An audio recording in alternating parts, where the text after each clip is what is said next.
Witajcie w rozmowach logistyków. Nazywam się Piotr. Poprzez ten podcast chcę Wam pomóc szybciej i efektywniej budować biznes. Podcast nagrywamy dzięki sponsorom. Partnerami dzisiejszego odcinka są Magna, firma doradcza oferująca usługi optymalizacji łańcucha dostaw i logistyki. Tworzymy rozwiązania redukujące koszty i efektywnie skalujące operacje. Budujemy wartość Waszego biznesu. Czy jesteście gotowi na dawkę praktycznej wiedzy? Mam nadzieję, że tak, bo zaczynamy nowy odcinek.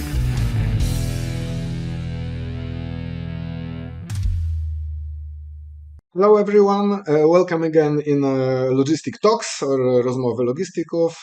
Today I will have a foreign guest as well, so we'll be recording in English. My guest today is Michal Silhacek.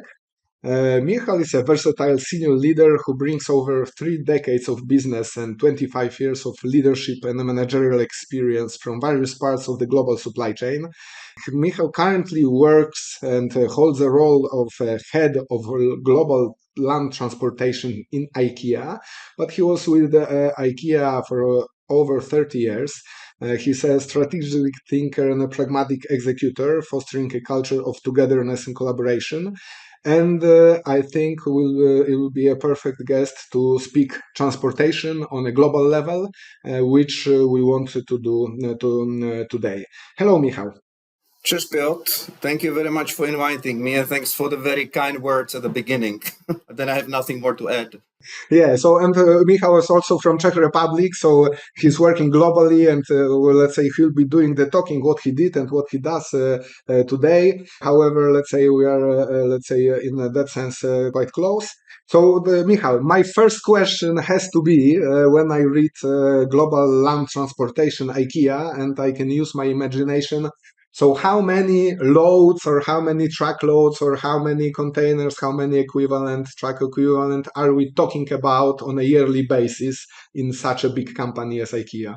So you can say we are talking about something like 1.6 million shipments, full truckloads, 75-80 million cubic meters, 12 billion ton kilometers, something like that. That's approximately the scale. So it makes me really humble and small. Meaning, what I did, I thought that I managed big volumes, but in that sense, I think it covers. Let's say a lot. Okay, so tell me a little bit what you do in IKEA. So what are the main modes of transportation? Okay, we'll dig deeper, but let's start from this general perspective, how it works, what you utilize. That's a good starting topic, because we are very proud of one thing. We have already now globally over half of our ton kilometers running off the road. Mostly trains, intermodal trains or intermodal short sea. I'm talking about the land transportation itself. The ocean transportation port to port is something totally different. I am responsible for the land side, but the land side at IKEA includes also pre-carriage and on-carriage, or dray, for ocean transportation. So you can say we have globally more than half ton kilometers already running off the road. In Europe, it is 56-57%, which actually makes us one of the leading general cargo shippers when it comes to shifting the cargo from road. So principally, you can say we are focusing on rail, short sea, and trucking. So these are the modes of transportation which we have. We have, of course, barge as well, or inland waterways, mainly in Asia, China, Vietnam, a little bit in Europe, but that's basically where we are. And shifting from the road has been one of the strategic directions we have been actually pursuing and implementing over the last couple of years.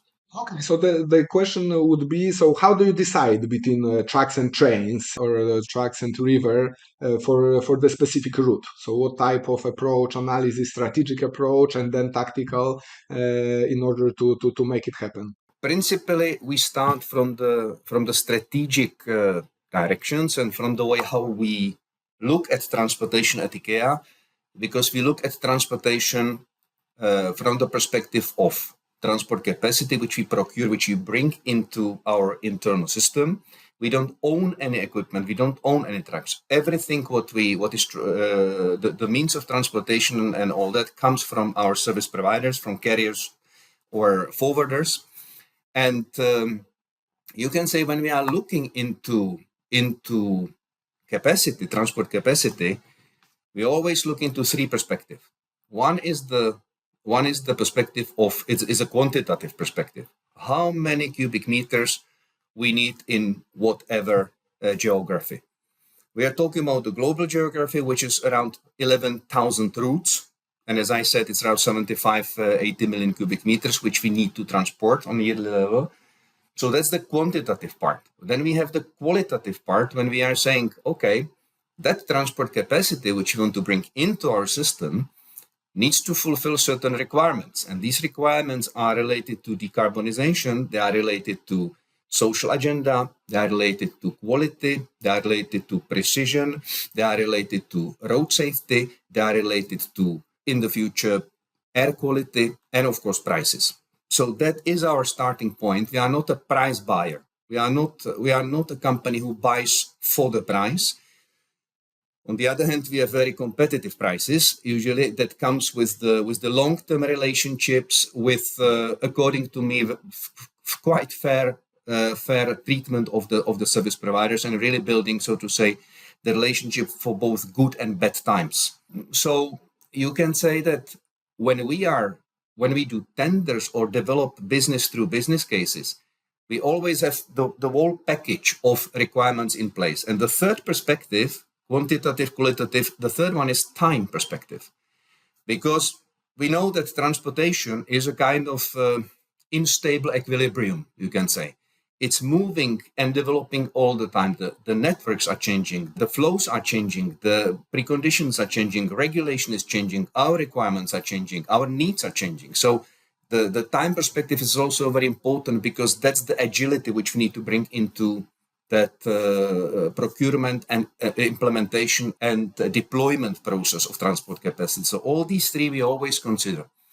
And when we procure, we usually procure the packages. We don't procure single routes. We usually procure the packages, some geographical packages. Unless if it is a new route which we need to procure fast, then we do it, with the simplest way. But then after some time, we include it into the geographical perspective, and we look into how can we re-optimize or optimize the whole geography with the right service providers, with the right perspective of mode of transportation, performance, and all this kind of thing. So I would say when we look into the route, is probably not where we have the full perspective always. We deploy the perspective when we talk about country, domestic flows, when we look into international flows in Europe, when we look into domestic flows in China, flows in the US, Canada, and so on. There we deploy, so to say, this perspective of quantity, quality, and time. So if you ask me how we do it on the route level, now we need to have a route because something happened with, supplier X, and we need to shift. We go to the market and we try to get it as fast as possible. And then we re-optimize later on. So let's put it a level higher, not a route, but a partner. So if you're saying, let's say, a set of routes, so I'll jump into this procurement process. So how do you select a transportation partner in general? The transportation partner, that's a very good question, because usually when I get these questions, it's about the size of the partners and so on, and how many. I can say we have a relatively limited number of partners compared to the shippers of our size. And the reason is that we have been we believe in building long-term relationships, because through long-term relationship, you can develop the quality and quantity of that capacity. Because, there are, and there have been, for example, on the market, a lot of carriers providing intermodal setup, rail or short sea. But we have been, with our portfolio of carriers, developing with them their capabilities to shift the road to intermodal as well. So we have been both out in the market with the ones which do that, but we also collaborated with the ones which have been purely truckers to convert part of their flows into intermodal. So for us, it is always the important thing is that a partner who is willing to develop, who have the same view of the basic values which you need to have, of course, in the company, who has the same view of how the business should be done, what is fair, what is ethical, what is sustainability, is that important, yes or no? All these things are the starting point. Then we go into the discussion about the concrete capabilities, equipment, modes of transportation, and so on, and so on, and so on. We can start small, and we develop. No, this is, I think, let's say, a great statement to hear from let's say a big company like the one that you're working for. Since my experience procuring transportation, maybe on smaller scale, but also let's say on some scale, was always that these partnerships in the long term were bringing more benefit to both parties. I know that is always, especially now, we have this situation on the market that is very, in a sense, tempting to, okay, okay, for 1 month I will have this 0.95 euro cent per kilometer tariff because some company, let's say, is more hungry to do it, even if the cost structure is 1.2 and they are losing money, or this is not sustainable completely. On many reasons, because can be even, let's say, not fully legal, but I don't want to get into maybe that one as well. But on that account, my question would be, so what would be, I don't know, the standard term of this contract? You do the bidding every year, every 3 years? So what is the approach to this topic? We basically procure when we need to procure. For example, we do big changes in our network, or we open new store, or we open new DC in wherever in the world. Then we need to procure, because on the new routes we don't have the capacity. We need to procure it. Otherwise, we procure when it is suitable and reasonable from the time perspective, that we have the right time and the market is in the right condition. Of course, sometimes the market is in the right condition for the shipper. Sometimes it's in the right condition for the carrier. These are the price negotiations, knocking at the door, negotiating, etc., or giving notice, dropping the volumes, and so on. We try to, honestly, I say, I've been for 30 years in business in Eastern Europe, in Brazil and Argentina, in now actually all over the world. I say, if you have the right relationship, you can go through these fluctuations. We have the economical cycle, we have the transport cycle, we have all that, we have the yearly pattern, etc. If you don't have the right relationship, you need to address these things much more often and in much more agile way. If you have the right relationship, you know that sometimes you pull a little bit longer end of the rope, but you know that your time is coming and IKEA is not leaving, or you are not leaving IKEA, because you know that the roles will change again. That's the beauty of logistics and transportation, that believing that I go into something to gain something short term, you can do it. But with that type of transactional approach, you hardly develop the quality in the capacity. You hardly shift to electric vehicles, electric trucks. You hardly shift to intermodal. You hardly go buy longer trailers like in UK or Germany or Spain, wherever they are allowed. So, and then of course, what you need to consider is that each part of the world has a little bit different perspective of how that market works, how the relationship is built, how fast you need to react, etc. Still, I say, transport business is traditional, mainly in the perspective it's a business between you and me, as Piotr and Michal. It's not between that company and that company. It starts between us. And if we have that, it's a true relationship. It's not relationship through computer or something like that, because then we can create trust. And many people, not you because you have been working in the industry, but many people are surprised how trust among the people is important in that business. People think that it's easy, but I'm always saying, let's say, maybe it's not polite to quote yourself, but I'm using the statement that if I want to get trucks in Q4, I need to give some loads in Q1. When the market is dry. So if I want to maintain this relationship, I need to, let's say, to help, in a sense, we are helping each other all carriers. the time, and that's called the relationship. Yeah, and it works other way around. all these carriers that are bold in, for example, I'm using that, let's say, from my businesses where Q4 was usually, let's say, a strong one. So I was always using this in reverse, that whoever was bold to me and was not answering my phone call and my phone call crying for help, also as well, you have to admit, in Q4, then when they were calling me mid-January, oh, Piotr, could we load some trucks? Then, let's say, based on that, it's really difficult. So in that sense, and I know some people which are working, let's say, across decades in that business, and they are picking up my phone and at least are trying to let's say to support or openly saying what is the situation or who can I ask for that one. So yeah, I do confirm, and let's say this is also, let's say, my experience that whatever the company, whatever you have, and so on and so forth, if you are not maintaining this relationship, then they will not care if you are IKEA, if you are whatever, if you are something, if there is not this, let's say, partnership. The beauty, and you know it yourself, is that it does not matter how big that company is. That's the beauty. Yeah, it can be big companies or small companies, but if you have the right level of relationship and trust does not mean that we always agree. Yeah. The trust is that if I do something, I can always look into your eyes, yeah, and explain it without being ashamed. Yeah. And that is what we expect from the carriers on the other side as well. But I just wanted to say that it's all these requirements when we are talking about the new or about the incumbent carriers is we have certain entry level which needs to be fulfilled. Yeah. And that entry level is about highway. It's about our requirements when it comes to sustainability, social agenda, fulfilling certain requirements. You are, let's say, touching the point that I have question for. Exactly. Okay. So what are the specific metrics and standards for your partners? So if you could go through that a little bit in a structured way, as you started already.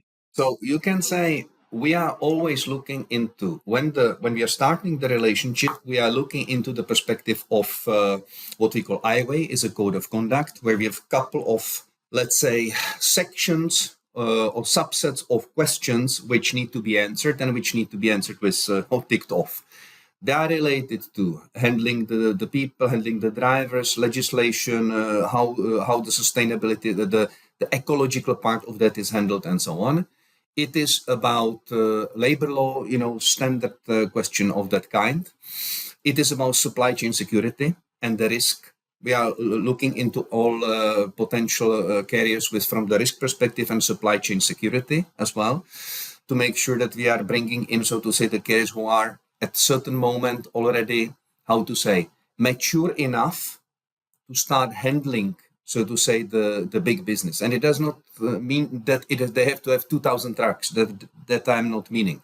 Yeah, but they have to be ready from the perspective of internal processes, mindset, and let's say overall company structure and setup to be able to actually join this business. And then what we are looking into, we are of course looking into all these parameters which I mentioned.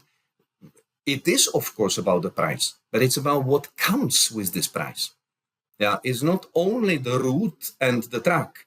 Is it the geography where the carrier is able to optimize the flows together with somebody else? Is it so? That's one thing. Second thing is the precision. We have quite strong requirements when it comes to precision for pickup and for loading and for unloading. We have requirements for CO2 emissions. We have requirements that we allow, for example, only one layer of subcontracting. We don't allow more because then you lose the visibility of who is actually taking your load. Yeah, this is a very, I think I stop for a second because this is really a strong rule in the world of forwarding, where you can get company A to company B to company C to company D and so on. This is let's say a demanding rule in a sense. It is demanding. On the other hand, I don't think we are unique in that there are many big companies who have that requirement, and you can say it comes from the perspective of being able to ensure principal social part of your business, because you need to somehow be able to identify which company is at the end of the day connected to your load. Yeah, because it's a lot of potential risks for the brand, but also for those companies. if something happens and we don't know who is actually behind the truck which is taking the load at the end of the day. So we have quite strict rules, and they are part of this code of conduct reviews at the beginning to understand how the carrier handles their subcontracting. And we know today that majority of the carriers are hybrid. That they have their equipment, but then they subcontract at certain part of the year just to get enough capacity to be able to satisfy the customers, like IKEA, where the fluctuations is fairly big. So And tell me one thing, a little bit, let's say, turning to horizontally to the left or to the right, however you say it. Did you ever, or are you doing this kind of business cases, and did you evaluate insourcing or yes, buying your own equipment, investing in your companies? Amazon is, let's say, doing a lot in that direction.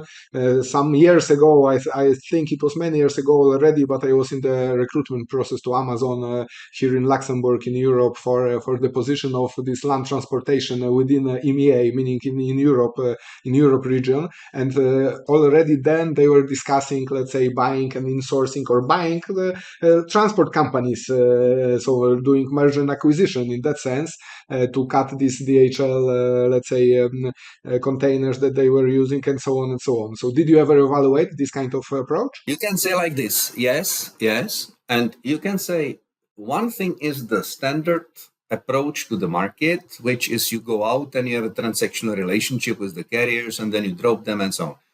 Then it's more where we are today. We are developing the relationship, keeping it, and having relationship based on contracts which have longer notice times, or when relevant and applicable, for example, for shifting to the new equipment, we have long-term agreements. Then the next one might be that you agree with somebody on dedicated fleet, which is basically the fleet which is only for yourself, or you insource. You become 1PL. But the thing is like that.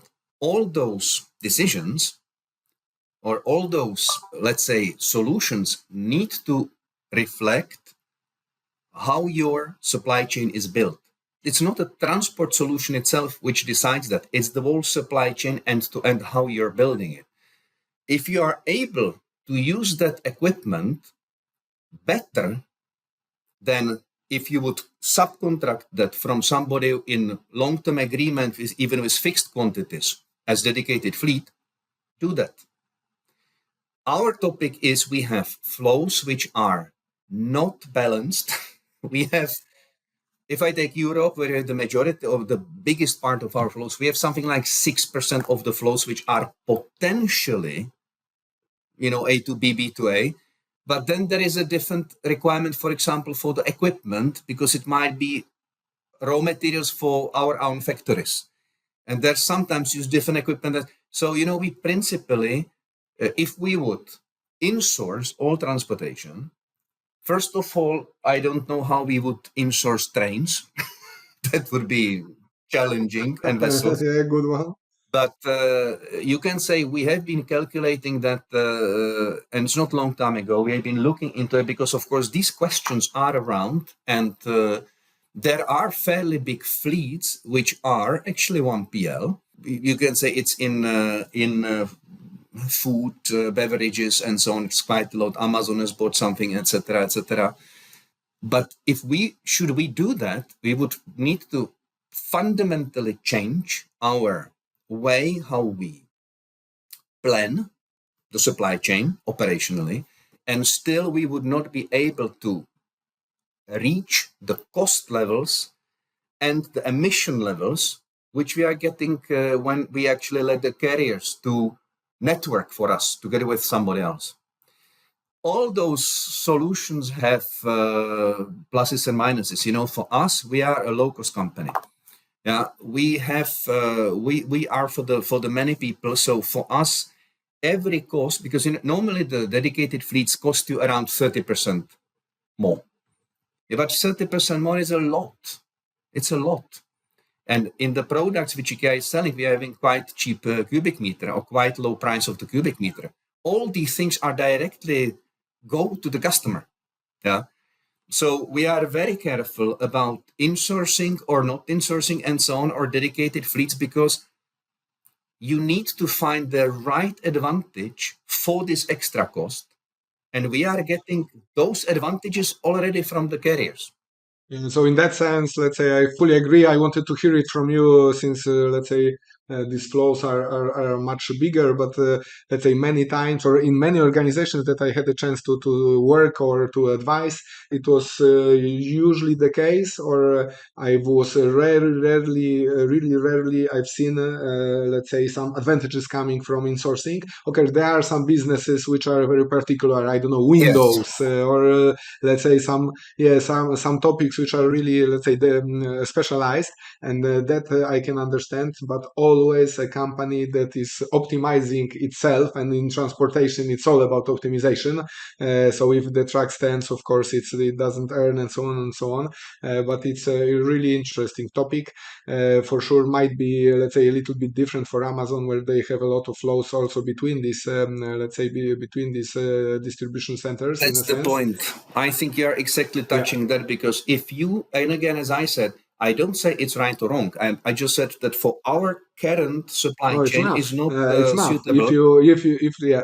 But if you have massive flows on a relatively short distances, couple of 100 kilometers, not 1,000 plus, which we have, our long distances are 1,000 plus kilometers, short distances average 250, while European average is around 100 or less. So we actually have fairly long, both short and long distances compared to European comparison.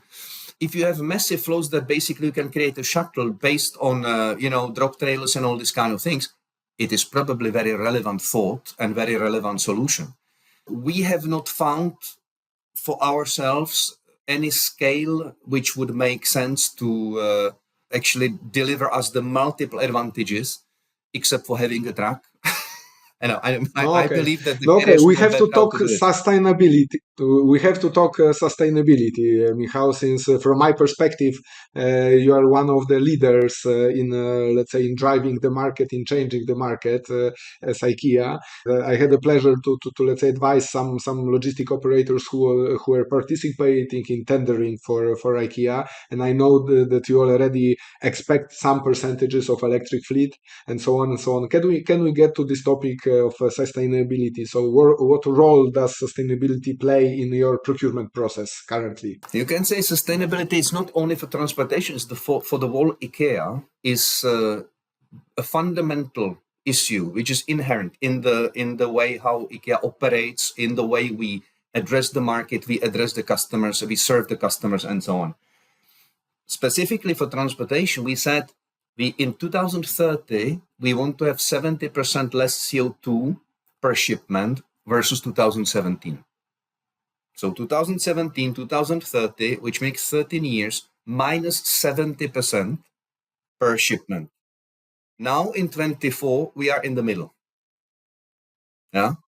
So we already reached. So in the middle. Yeah. So the date is also more or less in the middle. We already reached quite a lot.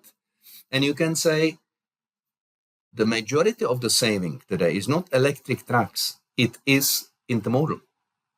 It's the shift to rail. I would imagine. Because, once you compare individual versus collective transportation, plus rail versus truck, rubber on the asphalt versus metal on the metal, it's 7 times less energy. And so that is one thing. Second thing is, of course, the proper equipment.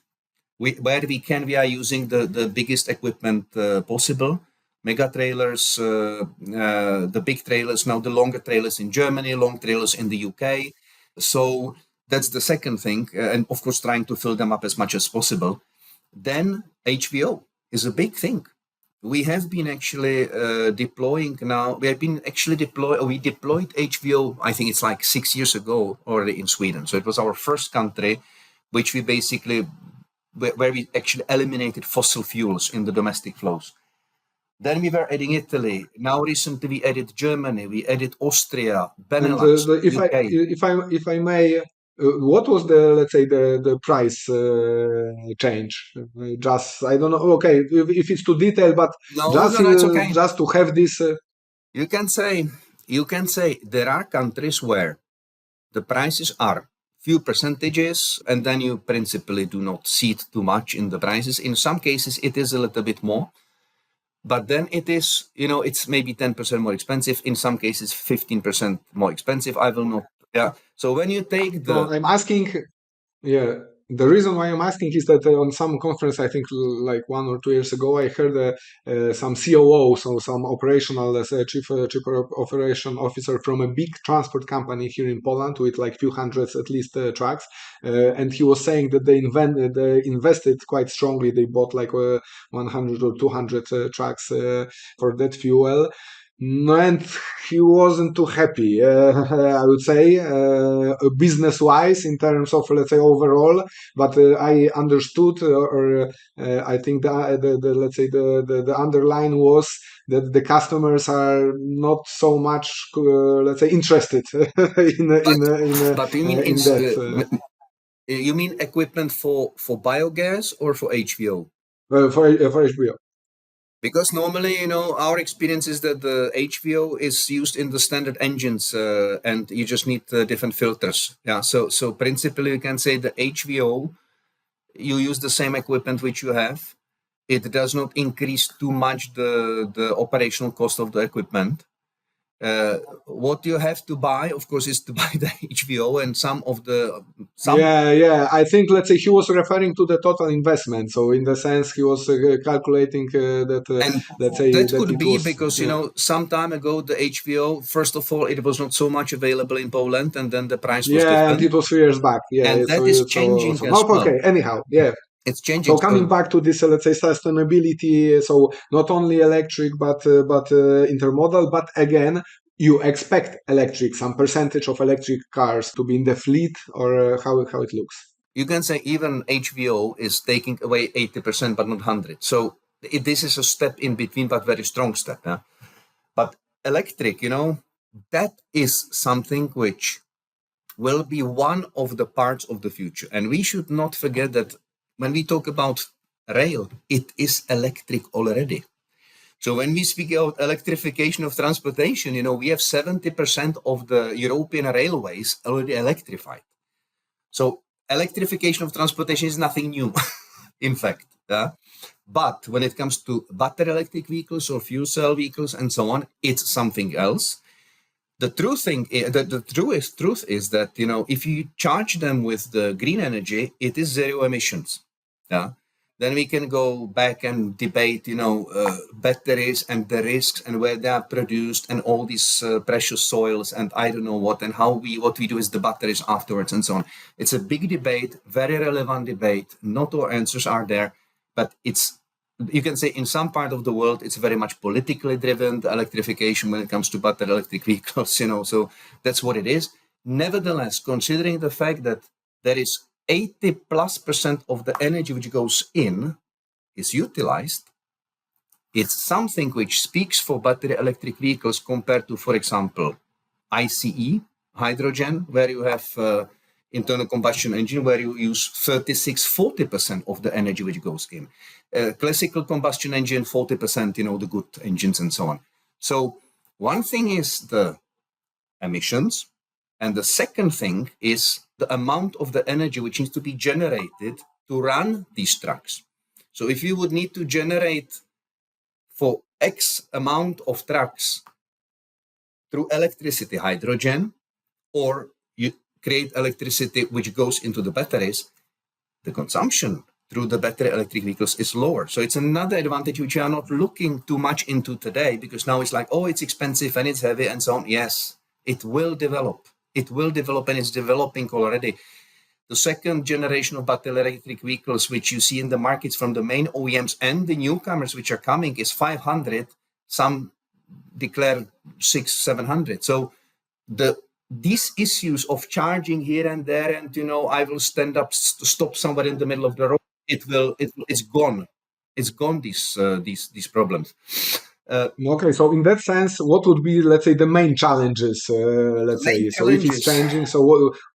you can say you have the challenges related to electrifications are first the equipment which is now available, which is developing, and which is reaching the level which is from the practical perspective, usability is good enough, very good, because it's no emissions, is no vibrations, is no sound. I've been driving myself. That I was sitting with the driver, not driving myself.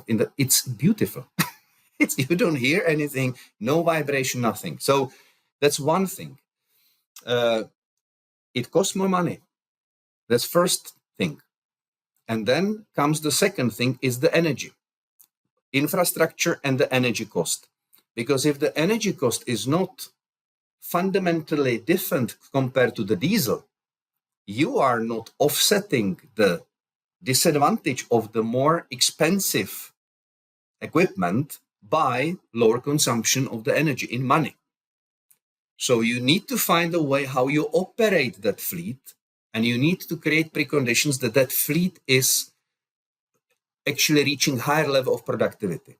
Because if you say, yeah, I just want to decarbonize, and then I buy this and I will use it as I use it today, yeah, then you will pay plus 30% on the transport rate. But sustainability has three perspectives. It's ecological sustainability, financial sustainability, and social sustainability.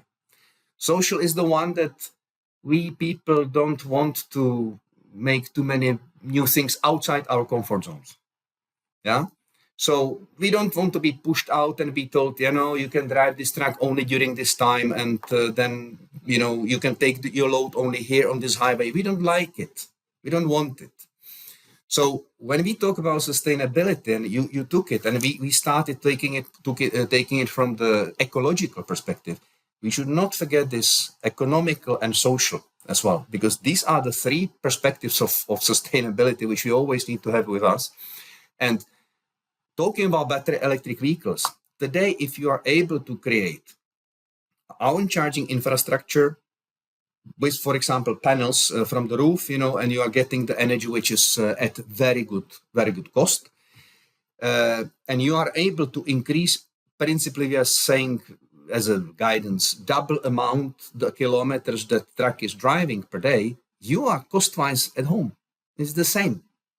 But if you are not able to create preconditions, and if you are not able to create our infrastructure, you need to charge outside at higher cost, then you have a dilemma: cost and emissions, and potentially, even lower efficiency of that equipment, because you need to go somewhere to charge. You cannot do it on your own DC when you are dropping the trailer and so on. So it is a challenge, but this challenge, will be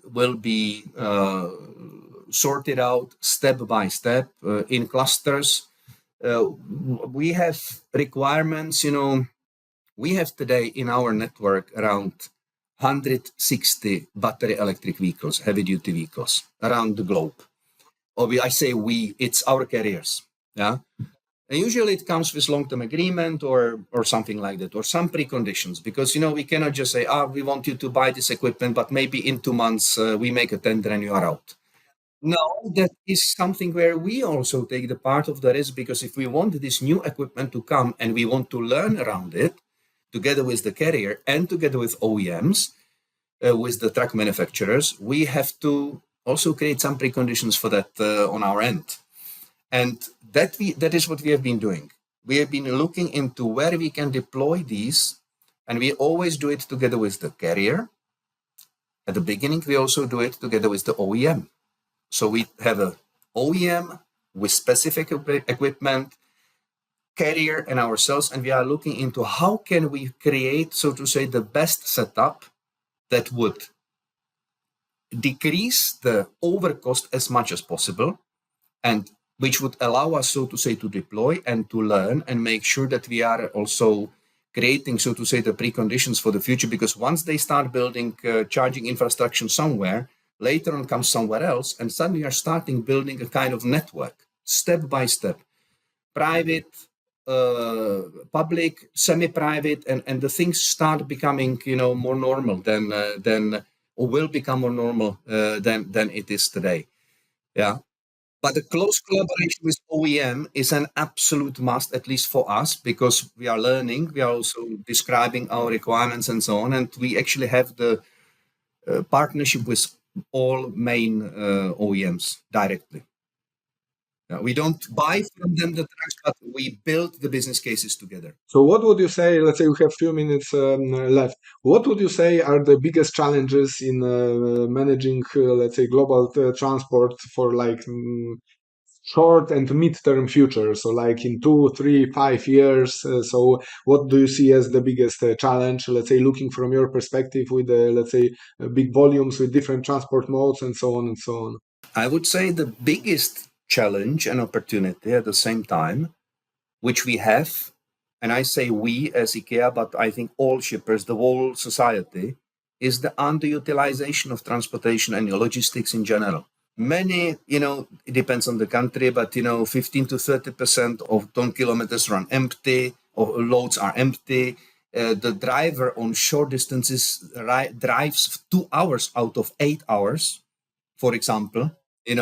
So the underutilization of transportation is a massive topic, which is not that sexy to solve, like electric vehicles and autonomous vehicles and digital twins and I don't know what, because that's something which usually comes with this social sustainability that you need to change. And you need to do the things differently, and you need to integrate more, your supply chain. And in the future, you will need to integrate your supply chain with somebody else. Sharing economy. Okay, but there was it's a interesting topic because there was a wave of these digital freight forwarding companies. And honestly, let's say when I was let's say preparing some strategy like 3 years ago, 4 years ago, and I was preparing a strategy for quite a extensive budget, a few hundred million euro budget in transportation for a manufacturing company. I already were pointing out that it might be an advantage, or they will be looking closely at this, let's say, freight forwarders, which will be able to analyze big data, which will be closing the loops, and so on and so on. And in reality, I don't think that they are even doing so well. There are a lot of changes, merger and acquisitions, a lot of happening on this market. But honestly, I don't know. Maybe you can tell me if you are using any of those. But I don't see them like winning most of the markets and let's say having this advantage coming from, I don't know, better data analysis or something like that. It's interesting topic because you can say that there has been a boom of those digital forwarders on the one hand, and on the other hand, you have the classical forwarders who actually start buying some equipment. We know them, the main ones in Europe. They actually are forwarders, but they have thousands and thousands of trailers already, because otherwise they are not able to handle everything. What was happening with many of these digital forwarders, they were also buying equipment, trailers, because they were otherwise able to fulfill the requirements of the customers. What is happening on the side of the classical forwarders, they have been building massive digital capabilities. Massive. Yeah. The point I see is, you can say, challenges here and there will be fluctuations and, price volatility and so on. That will always be. But you can say, if we are talking about longer term than 3 years or 5 years, I think, first of all, times of plenty are gone. There is not enough drivers, not enough fuel, not enough energy, not enough money. That's what it is. We need to accept it and actually push ourselves a little bit out from the comfort zone. Once we realize it, we will understand that logistics is something which is an arena for collaboration. Today, one of the main topics is how to share the data. What are we gaining? What are we losing? I will give you an example. We have, and I can share it because it was in the media, we built a new train set up from Poland to Spain with Inditex. Because we ship from Poland to Spain and Inditex ships from Spain to Poland. Why? Because we have been meeting people, again, who wanted to collaborate, who wanted to try something new. We agree which carrier we put into the middle. We did, and we have 2 trains per week running like that. Better cost minus, I think, total 8,000 cubes of CO2. So that's an example of collaboration. We are building another one, which we will announce soon in November, from Poland to Austria and Austria to Poland. It's just like the first birds. What I want to say is that for me, the logistics is an arena of integration and collaboration. That will come with willingness and collaborative appetite, but it will come with the data. Once we will be able to collaborate together through data, we will not even know that we collaborate. There will be guys who will be orchestrating that for us. So that is where I believe is the future of logistics. Maybe not the whole future, not everywhere in the world, but I think it will be a big chunk of the whole cake, how logistic will be handled in the future. And this is where we are also looking into where are the companies who are potentially able to orchestrate that? Who are the companies who are building, now I say this sexy word digital twin, but I'm talking about the dynamic digital twins, being able to see the flows and what we can do about these flows, how we can actually start connecting things which today we don't even know sometimes that we are close to each other. And I have a load and you have a truck, but, we don't know about each other. So, and it's not only about that, it's about deeper planning, saying, if I start shipping instead of 8 o'clock in the morning at 7:30 or 7, we can collaborate. I might catch some opportunity. You see, I believe there is a lot in front of us. It's not about the more trucks, it's more investments. It's about collaboration and utilizing smarter what we have. That's what I believe. Okay, Michal. I think this is the great summary, let's say, of this discussion. So I really think also, in a sense, it's an optimistic one. So that we need to work together closer and so on. Let's say I would like to finish on that. We could talk, and Sure. I would be happy to repeat this discussion and dig deeper after some time. Michal, thank you for your time. Thank you for accepting the invitation to this podcast. And let's say if you have any questions to us, I'm talking to the listeners. Please comment after we'll be putting this podcast live. Michal, thank you again. Thank you very much, Piotr. Have a nice weekend. It was a big pleasure. Thank you. Okay, thank you and take care and all the best. Goodbye. Ciao. Dziękuję, że byliście z nami. Jeżeli macie temat, o którym chcecie, abyśmy porozmawiali, to dajcie nam znać w komentarzu. Sprawdźcie także ofertę naszych sponsorów. Dla przypomnienia, partnerami dzisiejszego odcinka byli Magnavalor, firma doradcza oferująca usługi optymalizacji łańcucha dostaw i logistyki. Tworzymy rozwiązania redukujące koszty i efektywnie skalujące operacje. Budujemy wartość waszego biznesu. Do usłyszenia w kolejnym odcinku i pamiętajcie, aby subskrybować nasz kanał.